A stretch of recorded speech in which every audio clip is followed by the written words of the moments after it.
가자. Gimana kabar kalian? Semoga masih pada sehat ya. Amin. Dan apakah sampai sekarang kalian masih berharap ke mantan? Masih. Kasihan. Daripada galau-galau gak jelas, mending kita bahas film lagi ya teman-teman. Oke. Halo kawan-kawan pembaca sawah. Balik meneh karo aku nang channel Kurang Waras. Hari ini abang mau membahas sebuah film kesukaan kaum madam semua, yaitu film Green Card yang dirilis pada tahun 2005. Film ini mengisahkan hubungan terlarang seorang wanita dewasa dengan anak bujang bau kencur. Penasaran toh? Sebelum lanjut ke reviewnya, jangan lupa abang ingatkan kembali untuk menekan tombol subscribe biar abang bisa mengupload video kesukaan kalian semua. Ya udahlah, atur posisi duduk kalian dan jangan pada jotos-jotosan. Cekidot. Di awal film kita akan diperlihatkan pasangan yang sedang berselimut saja. Sebut saja Moon-hye dan Hyun. Di situ Moon-hye menanyakan kepada Hyun, apakah ini baru pertama kalinya? Dan Hyun pun menjawab, iya, aku biasanya hanya senam jari dengan temanku. Karena belum merasa puas, Hyun pun kembali minta jatah. Dan film Green Card pun dimulai. Gimana, masih kuat? Baru pembekaan loh nih. Hyun pun berpindah di sebuah rutan. Ternyata Moon-hye ini adalah janda. Dirinya ini ditangkap karena telah melakukan hubungan berkencur tanam dengan anak di bawah umur. Di lain sisi, si Hyun ini tak merasa bahwa dirinya ini dipaksa. Ia malah mengakui kalau hal itu sangat disukainya karena bisa membuatnya sangat enak. Singkatnya, Moon-hye bisa bebas dengan suatu syarat, yaitu harus menjalani kerja sosial. Oh ya, tak jelasin ya. Kerja sosial ini adalah sebuah hukuman atau syarat pembebasan ya bro. Pada saat akan pergi dari rutan, para wartawan menghampiri dirinya karena ia adalah anak dari ketua asosiasi nelayan. Karena terus dikerubungi wartawan, Moon-hye pun merasa risih. Lalu tiba-tiba Hyun ini datang untuk menjemputnya dan mereka pun berpelukan. Setelah itu mereka pun pergi dari sana. Tapi saat di perjalanan terlihat sedang ada tilangan di sana. Karena Hyun belum ada SIM, mereka pun berhenti di sana dan menukar posisi menyetir. Kemudian saat sedang memasang sabuk pengaman, si Moon-hye ini tiba-tiba mendesos. Dan ternyata dia lapar. Wah, gendeng iki. Ngeli ngomong cok, itu mendesos. Akhirnya mereka pun memutuskan untuk makan dulu.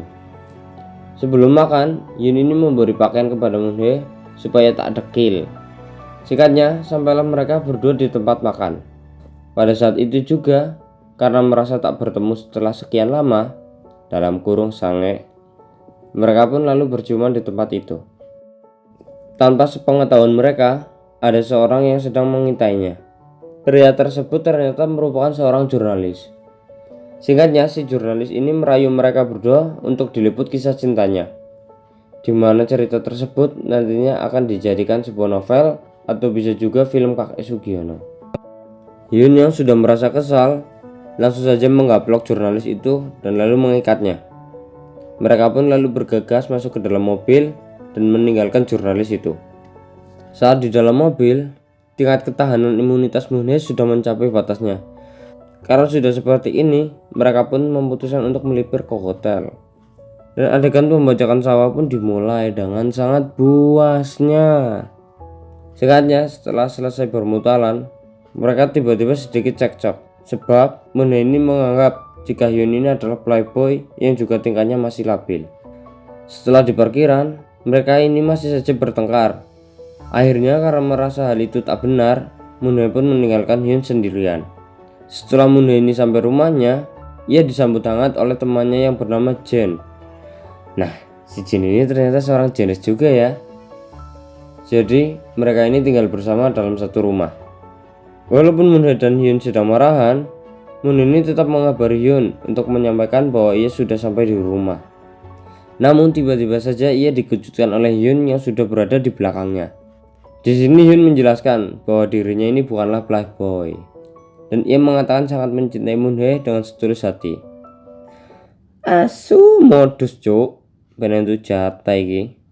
Di malam harinya mereka bertiga makan malam bersama. Saat Hyun berada di luar, Moonhye ini menceritakan kepada Jen tentang betapa nikmatnya bermutualan dengan berondong. Sementara Jen sangat semangat mendengarkan ceritanya, dan ia mempersilahkan Hyun boleh tinggal bersama mereka. Hari-hari selanjutnya mereka menjalani aktivitas secara terpisah, karena Moonhye harus mulai menjalani bakti sosial sebagai hukuman penjaranya, alias ia harus mengurus para nenek-nenek tua di sana. Shin pun berpindah. Di sana terlihat Hyun yang sedang mandi. Namun secara tak sengaja Jen ini masuk dan melihat Basoka Hyun. Karena merasa malu, Hyun pun menggunakan anduknya. Di sini Hyun mengucapkan terima kasih karena telah diizinkan tinggal di sini. Kemudian saat Jen sedang mandi, Hyun menanyakan di mana letak paku dan palu, sebab ia berniat akan memperbaiki ranjang kasur. Namun tiba-tiba si Jen ini malah menjawab jika dia juga suka bermutualan. Tapi hal itu dilakukan tanpa memakai ranjang kasur tersebut. Karena merasa ini adalah kode keras, Hyun pun langsung saja mencocol Jen dengan sangat buas. Setelah selesai, Hyun pun kemudian mendatangi Moonhye di kamarnya. Dan terjadilah adegan membajak sawah kembali. Iya ya, Hyun ini enak tenang tak pikir-pikir loh. Uripe makmur. Keesokan harinya, Hyun kemudian datang ke rumah sakit jiwa untuk membantu Moonhye dalam merawat para pasien tersebut. Namun tiba-tiba saja saat Moonhye sedang memandikan pasien nenek, si nenek itu mengamuk dan menarik cawat Moonhye. Hyun yang melihat kejadian tersebut langsung melepaskan Moonhye dari orang gila itu. Akan tetapi cawat Moonhye ini berhasil diambil oleh nenek-nenek itu. Singkatnya, sepulang dari rumah sakit jiwa, Hyun ini mampir untuk membelikan celana dalam untuk Moonhye. Tapi sebelum dirinya memakainya, Hyun kemudian memakan kue cucur milik Moonhye dulu, yang rasanya tak bisa diucapkan dengan kata-kata. Hari demi hari mereka pun mulai memamerkan hubungannya di depan publik. Mulai dari jalan-jalan bareng sambil bergandengan tangan, sampai suap-suapan di restoran. Shin pun berpindah. Di sana mereka berdua memutuskan untuk mampir ke bar. Karena sudah terkontaminasi alkohol, Hyun pun merasa sangai kembali dan melendat-lendat di gunung milik Moonhye. Beberapa saat kemudian, tiba-tiba Moonhye ini mendapat telepon dari rumah sakit jiwa, di mana pasien yang telah ia rawat ternyata kabur dan tertabrak oleh mobil dan membuat keadaannya koma. Akhirnya Moonhye pun datang ke rumah sakit jiwa itu lagi. Di sini dirinya ini dimarahi oleh seorang dokter. Dirinya juga disidang oleh dokter tersebut, di mana dokter itu mengatakan kepada Moonhye bahwa ia harus serius dalam menjaga pasiennya. Karena itu adalah syarat ia terbebas dari penjara. Moonhye juga diingatkan agar tak seenaknya pacaran di rumah sakit. Karena merasa kesal terus diceramahi, Moonhye pun kemudian menggaplok dokter tersebut. Shin pun berpindah di rumah. Ia merasa kalau hidupnya sudah tak ada gunanya lagi dan dirinya memutuskan untuk meminum obat tidur sangat banyak supaya dirinya bisa tertidur dan merefresh otaknya. Di hari berikutnya saat Moonhye belum terbangun, Jen ini sedang berduaan dengan Hyun. Di sini Jen menanyakan seberapa besar cinta Hyun kepada Moonhye.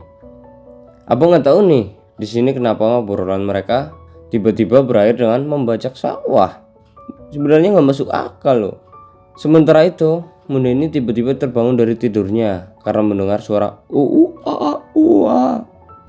Karena penasaran, dirinya ini langsung mencari sumber suara tersebut dan memanggil nama Hyun. Dengan rasa deg-degan, Hyun dan Jen pun langsung memakai baju mereka kembali. Moonhye kemudian mengamuk karena ternyata sumber suara itu berasal dari kamar Jen.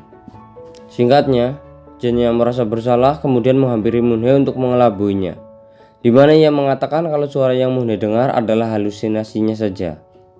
Akhirnya, Moonhye ini bisa percaya dengan omongan si Jen ini. Hyun juga memberikan kabar kepada Moonhye bahwa nenek-nenek yang koma itu keadaannya sudah membaik. Beberapa saat kemudian, Jen ini menyarankan kepada Moonhye untuk mengadakan sebuah pesta ulang tahun Hyun yang akan menuju dewasa. Dan ia juga mengatakan agar Moonhye mengundang mantan suaminya, ibunya, orang tua Hyun, dan beberapa orang lainnya. Mendengar hal itu, Moonhye kemudian menyetujui pesta tersebut. Singkat cerita, pesta pun tiba. Dan semua orang yang diundang ini sudah datang. Di sini mereka berkumpul dan saling beradu argumen tentang hubungan Moonhye dan Hyun. Apakah hubungan mereka pantas atau tidak? Jadi mereka semua melakukan voting untuk setuju atau tidak. Karena merasa ini yang terbaik untuk Moon dan Hyun, akhirnya mereka pun menyetujuinya. Di akhir film terlihat kalau Moon dan Hyun berdansa ria dan kemudian berciuman. Nah, saya wis karepmu ya arep ngopo ayo wis ora dasa. Ya wis film pun tamat.